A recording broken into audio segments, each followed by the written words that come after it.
Втор ден протести во Скопје поради енормното загадување на воздухот. Денеска граѓани и екологисти во организација на Сдруженијето Канцерогено општество го блокираа булеварот пред собранието во знак на револт поради неажурноста и незаинтересираноста на надлежните за справување и решавање на овој сериозен и опасен проблем. Тие побара од министерот Дураку и заменикот Макрадули секојдневно да даваат отчет и да ја информираат јавноста за тоа што сработиле за намалување на аерозагадувањето. Бараме отчет од министерот за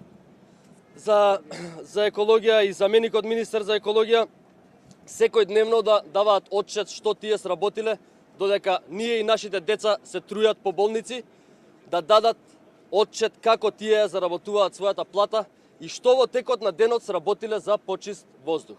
Екологистите најавија дека нема да останат на организирање на протести пред собранието и дека ќе ги радикализираат доколку надлежните не го сменат својот однос. Дадоа и поддршка на иницијативата за блокирање на надлежните институции и градските власти.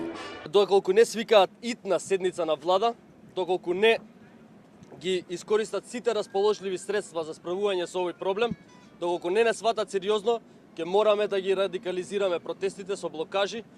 Тоа ќе се договориме накнадно, но поддржуваме иницијативата во рок од 15 дена, додека не мрдне состојбата од мртва точка, да дадеме целосна поддршка и да блокираме. Граѓаните сметаат дека мерките кои се превземаат се без ефект и дека мора да се преиде на конкретни и ако треба непопуларни мерки. Не се превзимаат никакви мерки за спречување на загадувањето. По сите тие мерила сме најзагаден град у светот, а ништо не се прави конкретно. Мислам дека до сега сите мерки као наводно што се превземаат се премногу благи, а загадувањето стигна до 10 пати повисоки нивоа од дозволеното. Која порака? Па почнат нешто да работат властите.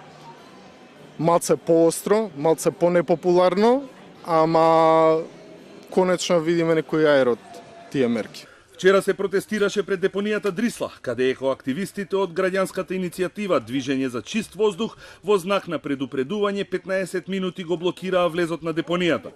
Тие побараа од владата да се одземе концесијата на италијанската фирма која стопанисува со депонијата. Градоначалникот Петре Шилегов пак најави дека до крајот на месецот ќе ја донесе одлуката која се чека со месеци, кој ќе биде идниот концесионер на Дрисла. Скопје вчера беше на 4-то место на најзагадени градови во светот.